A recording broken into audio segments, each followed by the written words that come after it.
तो respiration and exchange of gases chapter के इस दूसरे वीडियो में आप सभी दोस्तों का फिर से एक बार तहे दिल से स्वागत है। जैसा कि प्रीवियस वीडियो में हमने इस बात को जाना था कि जो एक प्लांट होता है वो भी एनिमल सी की तरह रेस्पिरेशन करता है। पहले वो फोटोसिंथेसिस प्रक्रिया से ग्लूकोज बनाता है, उसके बाद में बस सेम टू सेम जिस तरह से एनिमल में ऑक्सीजन के प्रेजेंस में एरोबिक रेस्पिरेशन होता है, बस उसी तरह प्लांट्स भी ऑक्सीजन के इंटेक ऑक्सीजन को इंटेक कर एरोबिक रेस्पिरेशन परफॉर्म करता है और एटीपी प्रोड्यूस होता है। तो आज के इस वीडियो में हम जानेंगे एक्चुअली ये जो रेस्पिरेशन है ये कैसी प्रक्रिया है, ये होता क्या है रेस्पिरेशन। तो चलिए बिना किसी देरी के शुरू करते हैं आज के इस वीडियो को। तो जैसा कि आप इस चार्ट में देख सकते हैं कि जो एटमॉस्फेयर है, एटमॉस्फेयर में ऑक्सीजन, कार्बन डाइऑक्साइड, नाइट्रोजन जैसे गैसेस मौजूद होते हैं, ठीक है। अब इंस्पिरेशन प्रक्रिया से जो एक इंसान होता है वो ऑक्सीजन इन्हीं एयर को इनहेल करता है और इसमें जो इम्पोर्टेंट गैस है यानी कि ऑक्सीजन, वो ऑक्सीजन को जो है इसके कैपिलरीज़ में एंटर कर जाती हैं। ये वो कैपिलरीज होते हैं जो कि एल्वियोलाई को लाइन किए हुए होते हैं और न केवल ऑक्सीजन इनमें एंटर करता है, ये जो ब्लड लेकर आते हैं डीऑक्सीजनेटेड ब्लड, जिसमें कार्बन डाइऑक्साइड की संख्या ज़्यादा रही होती है, वो कार्बन डाइऑक्साइड भी डिफ्यूज़ कर जाता है इस एल्वियोलाई में। तो ये काम जो है एक कंसंट्रेशन ग्रेडियंट के हिसाब से होता है, यानी कि हायर कंसंट्रेशन से लोअर कंसंट्रेशन, हायर कंसंट्रेशन से लोअर कंसंट्रेशन की तरफ ये डिफ्यूज़न हो रहा होता है।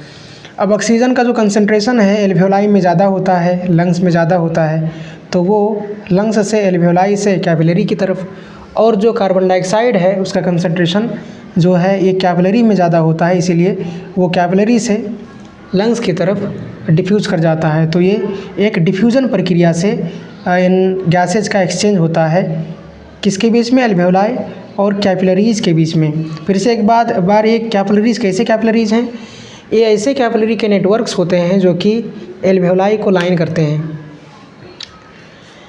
तो ये जो एक्सचेंज ऑफ गैसेज हुआ लंग्स और ब्लड के बीच में, इसी स्टेप को ही क्या कहा जाता है, रेस्पिरेशन कहा जाता है। अब यहाँ से जो कार्बन डाइऑक्साइड प्रोड्यूस हुआ, ये वापस जो इंसान है एक्सपीरेशन के दौरान जो है एक्सहेल कर देगा, निकाल देगा। तो जो इंस्पिरेशन हुआ ऑक्सीजन सहित के गैसेज का, जो इसने इंस्पिरेशन किया, इनहेल किया, और जो अनावश्यक गैसेज हैं जिनको इसने वापस निकाल दिया एक्सपीरेशन कर, तो इंस्पिरेशन और एक्सपीरेशन के इसी प्रक्रिया को ही क्या कहा जाता है, ब्रीथिंग और वेंटिलेशन। तो आपको समझ में आया होगा कि अगर डिफ्यूज़न होता है गैसेज का लंग्स और ब्लड कैपिलरीज़ के बीच में, तो उसे कहा जाएगा, क्या कहा जाएगा, एक्सटर्नल रेस्पिरेशन। और अगर जो है एटमॉस्फेयर और इंसान के बीच में जो गैसेज का एक्सचेंज होगा, इंस्पिरेशन और एक्सपिरेशन जो होता है, यानी कि जो इनहेल करता है और एक्सहेल करता है, इस प्रक्रिया को ही क्या कहा जाता है, ब्रीथिंग या फिर वेंटिलेशन कहा जाता है। अब आगे बढ़ते हैं। जैसे कि जब एक बार जो डीऑक्सीजनेटेड ब्लड है, ऑक्सीजन लेने के बाद, इनटेक करने के बाद जब ये ऑक्सीजनेटेड हो जाता है, तो इसके बाद में अब इसे वापस ले जाया जाता है पल्मोनरी वेन के माध्यम से, जो कि आप सर्कुलेटरी सिस्टम वाले चैप्टर में पढ़ेंगे। लेफ़्ट ऑरिकल में इसे पावर किया जाता है, लेफ़्ट ऑरिकल से लेफ़्ट वेंट्रिकल, और वहाँ से शरीर भर में ये डिस्ट्रीब्यूट कर दिया जाता है पंपिंग कराकर। अब अगर आप जानते हैं अगर सर्कुलेटरी सिस्टम, तो आपको मालूम होगा कि पहले अओर्टा से क्या जो है आर्टरीज़ से होते हुए फाइनली जो कैपिलरीज़ होते हैं जो कि टिश्यूज़ तक पहुँचते हैं, उन कैपिलरीज़ तक ये ऑक्सीजनेटेड ब्लड पहुँचता है। तो ऑक्सीजनेटेड ब्लड जो है कैपिलरीज़ तक पहुंचा। अब जो कि कैपिलरीज़ में ऑक्सीजन का मात्रा ज़्यादा है टिश्यूज या फिर सेल्स की तुलना में, तो जो ऑक्सीजन होगा वो कहाँ चला जाएगा, वो टिश्यूज या फिर सेल्स में चला जाता है। और जैसा कि हमने प्रीवियस वीडियो में जाना था कि जो रेस्पिरेशन होता है उसके दौरान जो ग्लूकोज होता है ऑक्सीजन के प्रेजेंस में कार्बन डाइऑक्साइड और एटीपी और वाटर में ब्रेक डाउन हो जाता है। तो यहाँ मैंने सिर्फ कार्बन डाइऑक्साइड को दिखाया है, यानी कि ग्लूकोज जो ऑक्सीडेशन हुआ ऑक्सीजन के प्रेजेंस में, ये इसकी वजह से as a by product carbon dioxide cells में पैदा होता है, प्रोड्यूस होता है, और ये वापस किधर चला आता है, ये वापस क्या कहते हैं, कैपिलरीज में चला आता है।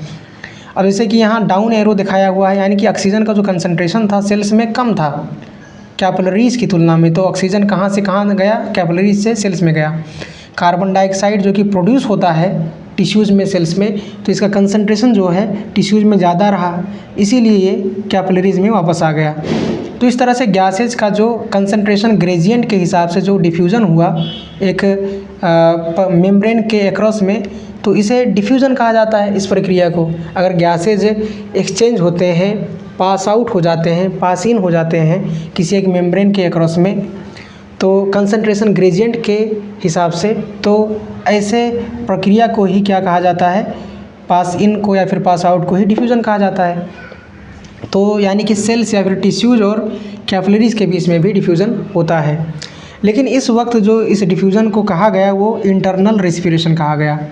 यानी कि अगर लंग्स या फिर एल्वेओलाई और कैपिलरीज़ के बीच में ऑक्सीजन कार्बन डाइऑक्साइड का डिफ्यूज़न होता है, तो उसे एक्सचेंज होता है, तो उसे एक्सटर्नल रेस्पिरेशन कहेंगे।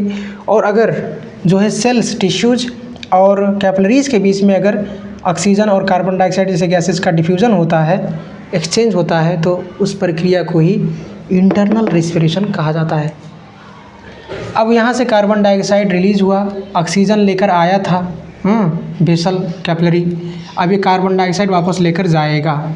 यानी कि जो कैपिलरीज़ हैं ये गैसेस का ट्रांसपोर्ट कराते हैं, ये वेन्स में पहुँचाएंगे, वेन्स से ये फर्दर जो है वेना कावा तक पहुँचेगा, राइट ऑरिकल तक पहुँचेगा। इस तरह से आप पढ़ेंगे सर्कुलेटरी सिस्टम चैप्टर में।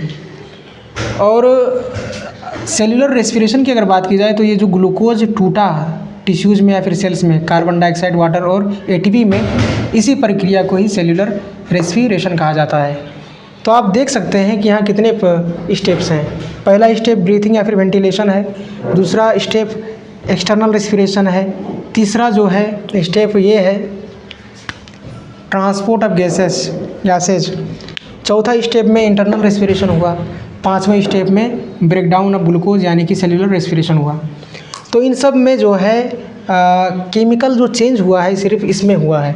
तो ये 5 नंबर का जो स्टेप है सेल्यूलर रेस्पिरेशन एक केमिकल प्रोसेस है, तो इसीलिए यहाँ क्या कहा गया कि ये केमिकल प्रोसेस 5 नंबर, और बाकी 1, 2, 3, 4 ये सब क्या हैं, फिजिकल प्रोसेसेस हैं। तो आपने देखा इस होल जो है प्रोसेस को, आपने यही एनालाइज़ किया होगा कि इसमें कुछ फिजिकल जो स्टेप्स हैं वो भी मौजूद हैं, कुछ केमिकल स्टेप्स भी मौजूद हैं। तो रेस्पिरेशन यानी कि एक फिजिको केमिकल प्रोसेस होता है। तो आज के वीडियो में इतना ही। अगले वीडियो में ऐसे ही हम जो रेस्पिरेशन चैप्टर का जो और इम्पोर्टेंट टॉपिक है उसे कवर करेंगे। आज के लिए इतना ही, इंशाअल्लाह अगले वीडियो में हम कवर करेंगे। आज के लिए इतना ही, थैंक यू।